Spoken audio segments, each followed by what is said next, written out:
before we talk about web stuff, we have a few things that we need to cover that we didn't. One is JSON. We need to cover that because we're going to use a lot of JSON. Packages. So I want to talk more about how to create your own packages and how to lay them out. It's pretty easy, but we should cover it. Then testing, because we didn't do anything with testing, and testing is an important part of software development. And then we'll finally get to networking. Okay. So we may not get to this today, or we might get to afternoon. We'll see how quickly we get through this. But JSON. JSON is actually pretty easy.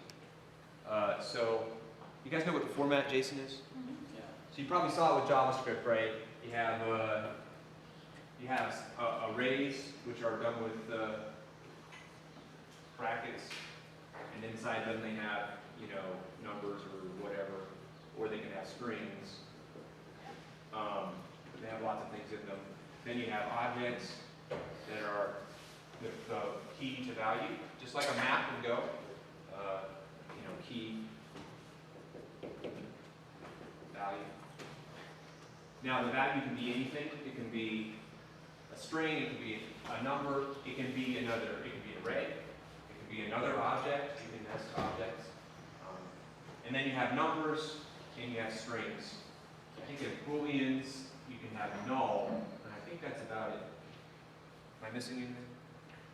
So you can have numbers, strings, booleans, the special value null, arrays, and objects. And that's JSON, JavaScript object notation. Okay. So JSON supplanted XML as the default format for data interchange between systems on the web. So data interchange meaning I have this system over here, and I need to communicate with this system over here. How do I do so? And I would probably use JSON. Okay. So in terms of web development, think of this. This system over here is a server. This system over here is your browser. How do I communicate between the browser and the server? I communicate with JSON, probably. Now you could communicate with some other format, but I'm just saying this is like the de facto standard everybody uses, is JSON. Okay? So how do we use JSON? Go. And you say this replaced XML? Yeah, largely. Okay. Yeah, because it's simpler. Because like I said, there were only those types, and they're all explained on, I think, JSON.org. And he has several ways of describing them. It turns out the numbers are actually kind of really complicated. I don't know why he kept in all this crazy stuff, but he did. Look at that. Was that really necessary? Possible negative side, digits, the dot, more digits. Then you can also have E or E, plus or minus digits, so you can do the scientific notation. I don't know why that was really. But anyway. But the format is relatively simple, far more simple than XML. XML, you need schemas, you need special parsers, you need all kinds of stuff for XML. For JSON, it's just this. And there are, a million implementations of JSON for all different kinds of programming languages, and that's why it's a good language for communication between systems. I could write one program in Go and another in Dart, and I could use JSON to communicate between the two. That's the idea. So there is. If we go to godoc.org, search for JSON, you'll see encoding/JSON, and that's built into the standard library. And implements encoding and decoding of JSON objects. Okay. So the way you do that is there's generally two approaches. There's this marshal, unmarshal, and then there's decoders and encoders, and they basically work with different kinds of data. So if I have all my data in memory already as a slice of bytes, then I'm going to use unmarshal. But if I'm reading, say, from a file, so I have a reader, then I'm going to use decoder, okay? Because it takes a reader, just takes a slice of bytes. But really, unmarshal is just doing the same thing, okay? So, like I said, there's sort of the two ways: marshal, unmarshal, encoder, decoder, okay? Marshalling is converting it into JSON. Unmarshal is taking it from JSON and converting it into something in Go. So they're the reverse operations, just like encoding is taking something and making it JSON. Decoding is taking JSON and making it into something. Okay. So let's see an example of how to do that. I'm going to close this, and we'll call this JSON example. Make a main.go.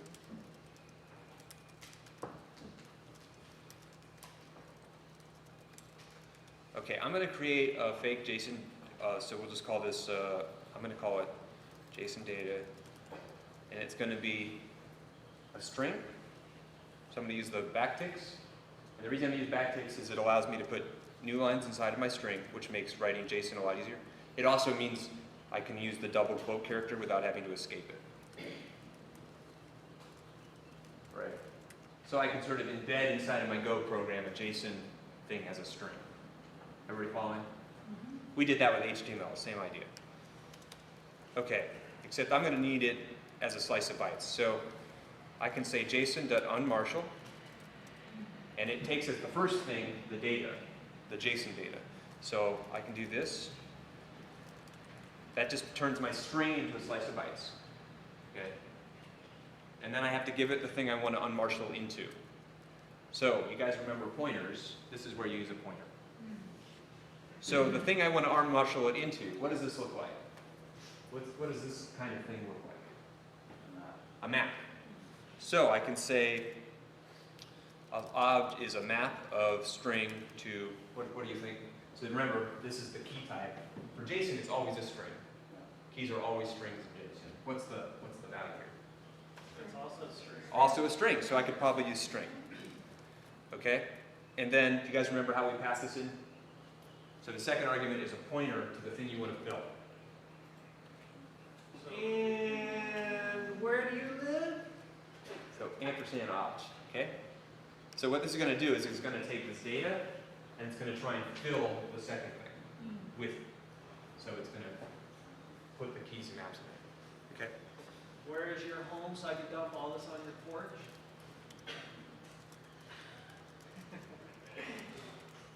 Sorry, just trying to tell. So theoretically, obj here should have key and value inside of it, okay? So let's run that program and see what happens. So,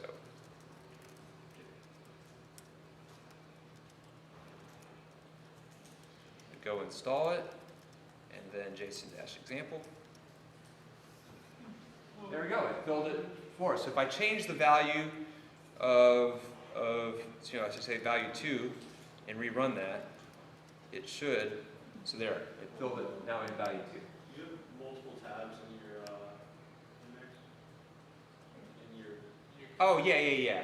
I'm using iTerm instead of the regular term. It has a little more features. For example, you can do this, which is sometimes handy. But it's the same thing. There's other tabs. They're doing other things. This one's running Redis, whatever. So iTerm, and you hit Alt-T or Command-T, and it creates a new tab. Just like in your browser, same idea.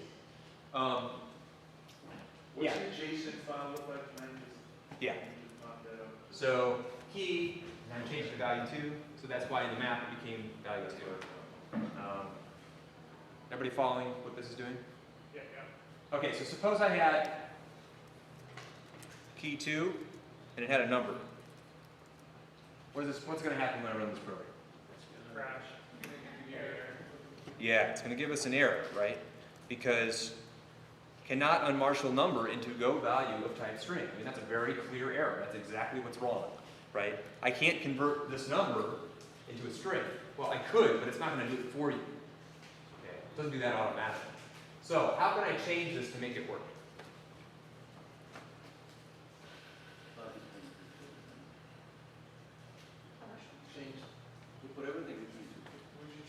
That would be one way. I could wrap the number in quotes. Let's say I didn't want to change the JSON. Change the string. Change the string in the variable. This one? What do I change this to? No, but then it's gonna crash for Yeah. Can you put out a comma? Underscore. No.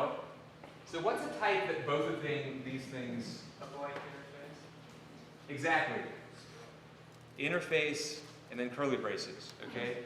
This throws people off when they see it because it looks very confusing. Yeah. So that's the generic type that you're talking about. That's this interface, an empty interface, every single type implements that interface. So if you need to use something like that both of these are, they're both the empty interface. interface, because everything is in the interface. So typically when we want to have a map of data, like we have a JSON object and we want to convert it into a map, we use this kind of map, a string to an EMD interface. Okay? Now this should work, theoretically. There we go. So now we have a map that contains integers and strings. Everybody following? So we just use the interface and then open curly braces. Okay? Remember that because you'll see it all over the place. We could also do this.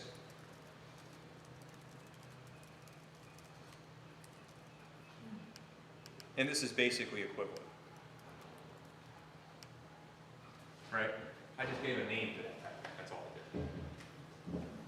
So map a string to anything. Anything being an interface with no methods, well, everything implements an interface with no methods. And since you're changing it from static to dynamic using a blank interface, does it take longer to compile? Because that was a problem with... It doesn't take longer to compile, or it does take longer to run. We do lose some performance by doing this. In this case, it doesn't matter because in this program, this function is by far the most expensive out of everything else we're doing. Because converting from JSON into types is complicated. It has to parse the strings, it has to create new objects, it does a lot of stuff. So the expense of this far outweighs the expense of this. But yeah, this is a little less efficient. I can show you in a diagram why. Because this, I guess, is important. When we have an array, like if I make a slice of ins, and I have 1, 2, 3, 4. Remember, that's in memory. You know, that's it's going to have 1, and then it's going to have 2, and then 3, 4. Remember, each of these is 8 bytes, right? But they're all right next to each other. So we're using 32 bytes total. When we use interface, what this does is instead of storing the integer, it stores the actual interface is a little complex, but it's going to store 2 pointers at least. One pointer is to the type, so it's going to store a pointer to this thing called int somewhere, and each of them is going to do that. The other pointer is to the value. So this is going to have 1, right, and 2, and so on. So we're storing a lot more data. Now we have, each one of these is 8 bytes, so it's 64, and then another for each of these. You can start to see how this adds up, right? And then there's stuff for this one. But also notice, since now they're no longer right next to each other, every time we try to access one, it involves accessing it and then accessing it again. So there's this indirection that happens, right? And if you guys are familiar with the way memory works on a computer, accessing things that are next to each other is way faster than accessing things that are far away. And the reason why is because on a computer, it caches, like basically when you ask for a specific thing, it pulls out a big chunk, stores it in a super fast cache, because it expects you to get the next value. So when we do this, it causes these things to be far away. They're no longer next to each other, which makes it slower. Okay? So we both use more space, and we have this level of indirection, which causes it to be slower. They call this boxing. So this value is in the box. Okay? That's really complicated. In general, you don't have to care because your computer's really fast, and this probably doesn't matter that much. Okay? But yes, it is slower to do it that way. It turns out in Java, everything is boxed, so that's kind of a fun. Now their compiler is really clever and transforms box code into non-box code for you and stuff, but it gets really complicated. Does everybody understand what I was trying to say there? So generally, don't worry about this, the cost of this. Just remember, when you see this interface with the curly braces, that means basically I can put anything in there. And we'll see that in a lot of places. But we have to do it with JSON because JSON has heterogeneous objects. You can store things of different types in the same collection. Okay? But also notice that we could change the string if we knew that all the values were strings. We could do string, like the JSON library will do it. as long as the types match. As soon as the types don't, then it gives us that error. But you know, if we had a huge array of data for integers, say, like the return series we saw the other day, they were all floating point numbers, and we knew they were all floating point numbers, we could use slice of float 64. We don't have to do integers. Okay? Let me show you that real quick, just so you can see that.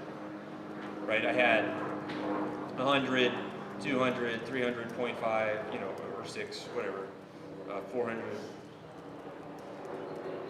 So say I had that, these were my return series for my chart.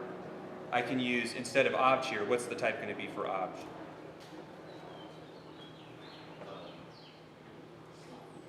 Slice of what?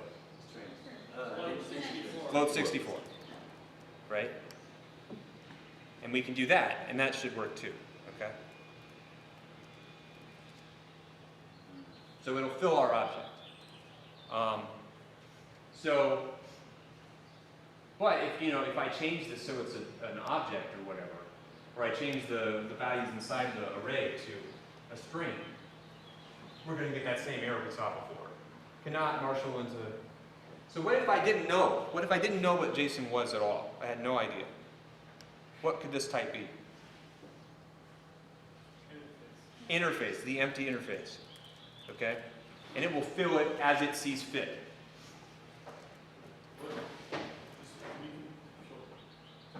What was it called? Right before that, it was called Slice of float 64. Okay, and so this would fill it as it sees fit. Okay. So the default will be a slice of interface for this guy if it sees an array, a map if it sees an object.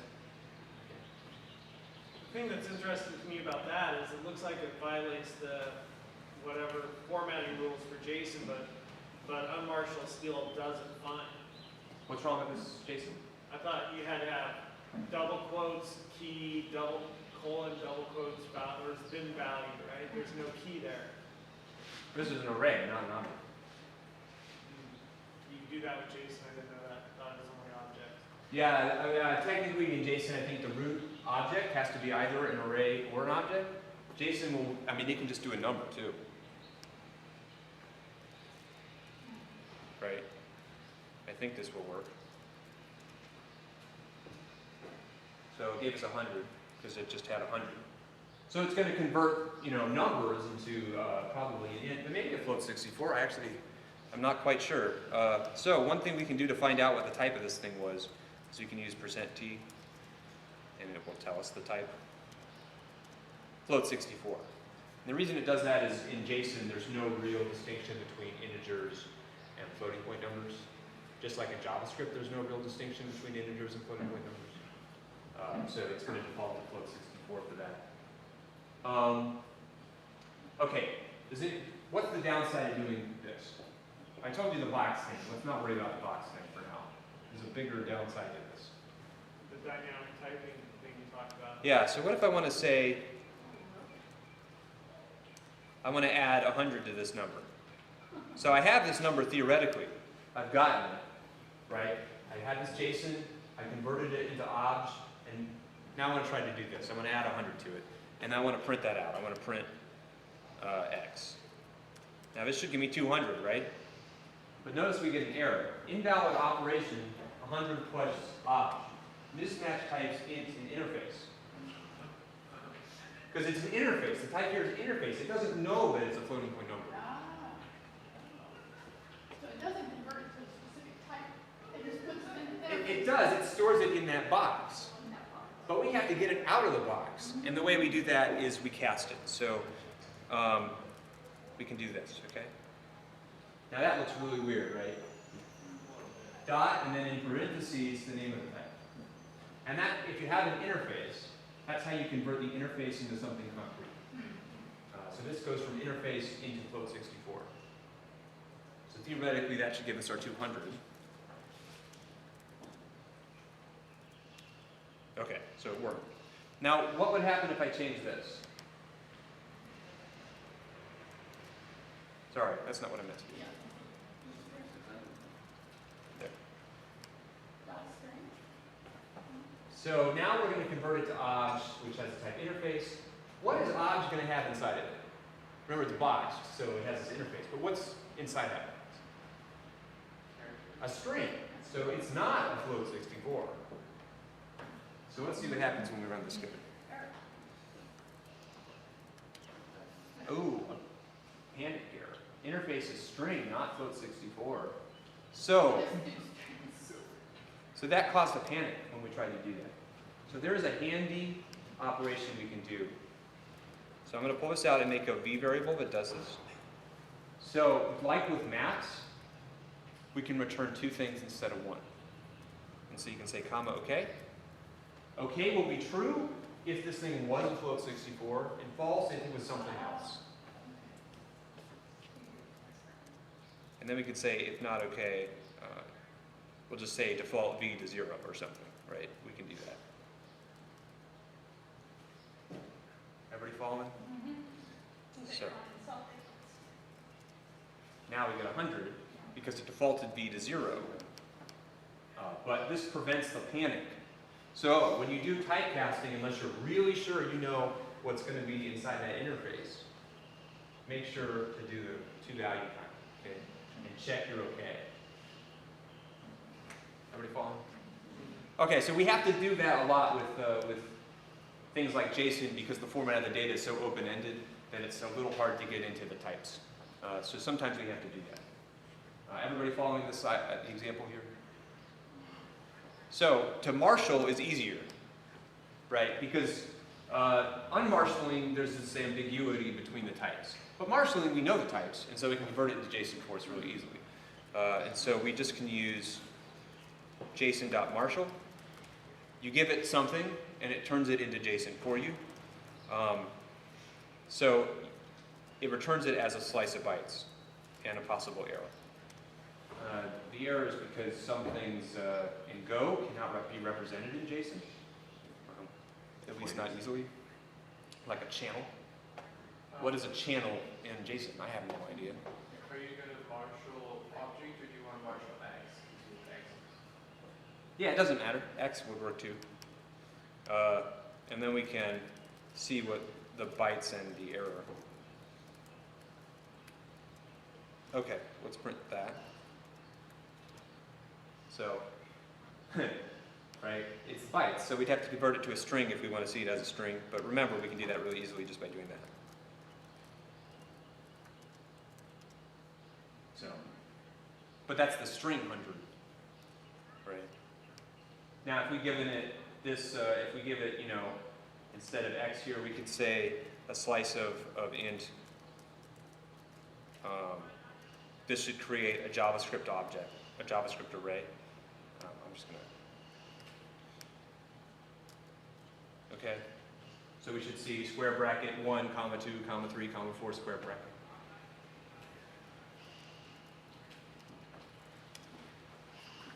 Right. So it takes in whatever we handed it and it makes it into JSON. It does its best to try and make JSON out of whatever we can.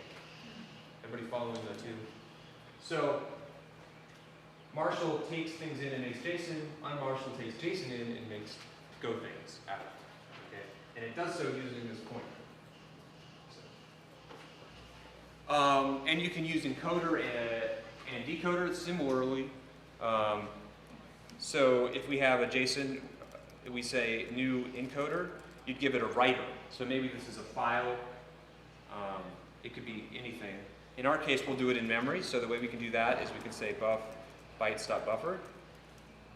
This is like a special Go thing that makes it, that implements the reader-writer interfaces. But anything you write to it is put into memory instead of as a file. So we hand it our buffer, and then we can say encode, and this is the same as Marshall. Okay? Right? And this returns the same thing. So this was return a slice of bytes. This is write this thing as JSON into this thing. Okay. So generally, if you have a reader or writer, use encoder or decoder. If you don't, and you just want bytes, use Marshall on Marshall. Okay. but they're very similar. The same basic idea. Could you repeat that last thing you were talking about, the use case, and then just one more time, the last part? So Yeah. when do you use encoder and when do you use marshal? Yeah. Okay, so if you have a reader or writer already, I've opened a file, I have a network connection, I have a reader or writer. Then you want to use encoder or decoder. So if I'm trying to save data into a file in JSON format, I would use an encoder. So I'd say new encoder, give it the file, and then I'd say dot encode and the data I want to save into it. And it would encode into that file as JSON. If I have a JSON file and I want to read it, I would use decoder. So I'd say JSON.newDecoder, give it the file, and I'd say dot decode, and inside of here, I'd put that pointer, and say ampersand object or whatever. And it would fill that object from the file by reading the file and interpreting it as JSON, and then writing it to object. But you could also do this, right? I could use IOUtil read all, get my slice of bytes, hand that to unmarshal, and be the same basic idea. Can you just write it the way you just said if you had with the decoder thing? Yeah. So the up here, you'd say JSON.newDecoder F, you know, where is a reader. It'd be something, perhaps you opened it, sorry, or whatever, and then you give it. So these two, see how similar they look, right? This is the bit that's different, is that I added that. Whereas this is I passed it in as a slice of bytes. But this is a reader, okay? So, we'll see an example program. I'll put this in Scratch.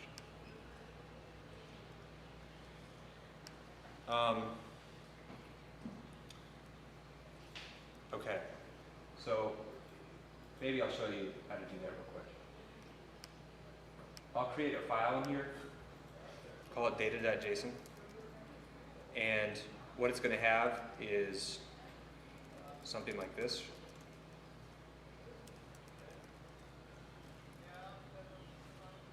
Okay, so braces and then returns is the key, colon, and then an array of returns. And in here, I'm going to read that file.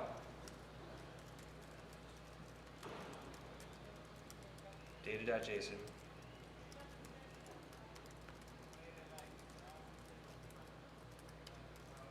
So we did a lot of this last week. And then I'm going to hand it JSON. So what I want here is a map of string to interface. So what do I call here? I want to fill this with the data from that.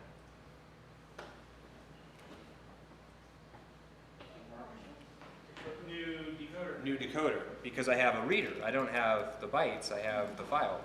So I say decode obj. That's going to maybe return an error. And so I want to handle that error. I'm just going to panic.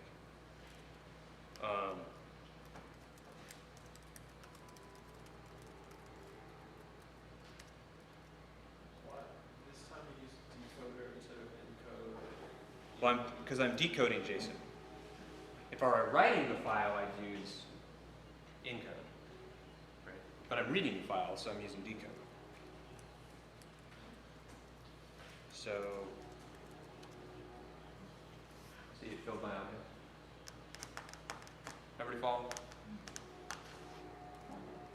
You scratch that one over too, please.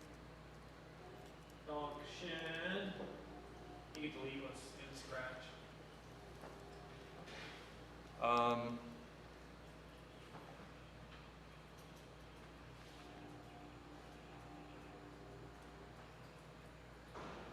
Okay. So the neat thing about JSON is we saw it with the map, right? And we saw it with the slice. You can also do your own types. Okay? So this created a map that had the string returns and the value was a slice of floats and stores. That's kind of cumbersome to work with in Go, because I'm going to have to do something like, you know, obj is a bracket and then give it returns.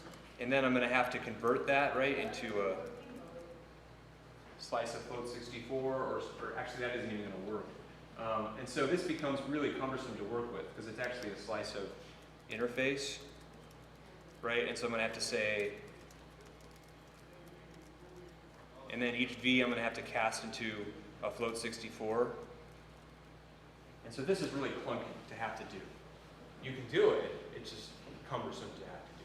Because then I have to do all this casting, because it doesn't know what's inside the object. So what is a better way to do this is you can make a struct, and so I'm going to make a returns struct. It has one field. Well, let's just call it symbol data or something, or stock data. That's probably better. It's going to have one field, returns, which is a slice of float 64. And then instead of using obj like this, we can say returns, or sorry, stock data. And it will fill that for us. So it's going to create an obj that's of this type instead of a map. And that's way easier to work with down here, right?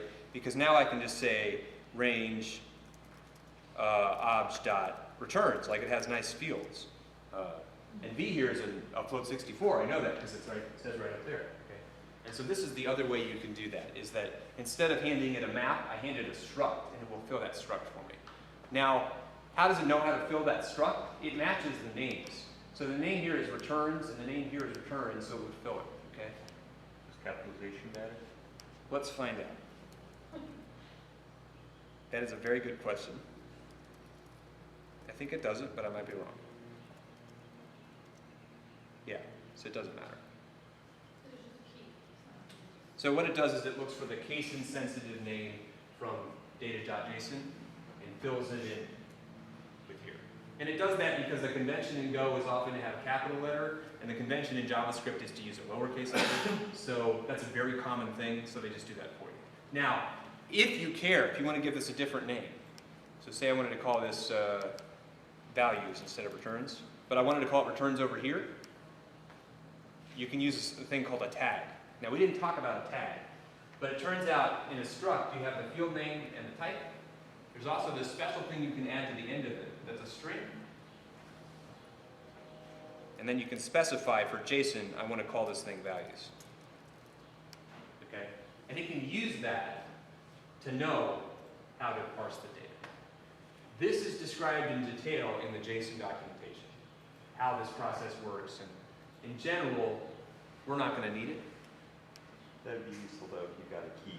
Yeah, if the keys don't match or it's in a different place and there's reserved word.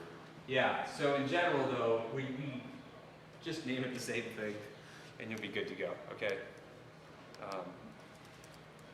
The other reason this matters is, so for reading it does it case insensitive. For writing, it's going to make the returns here a capital R. So you might want to make it a lowercase r if you wrote it back out again, and then maybe you want to do that. But like I said, that's described in the JSON documentation, but so you can read it there, how it does it. But in general, it's a good idea instead of using maps to use structs, because then they're nice and clean and simple. Any questions about that? Only if you could copy that over to, please. Thank you. Okay, so there are three problems here. One is to create a struct, encode it as JSON, and write it to standard out. The second is to create a JSON file and a program to read that JSON file into a struct and write it to standard out. I kind of just did that for you, but you should do that on your own.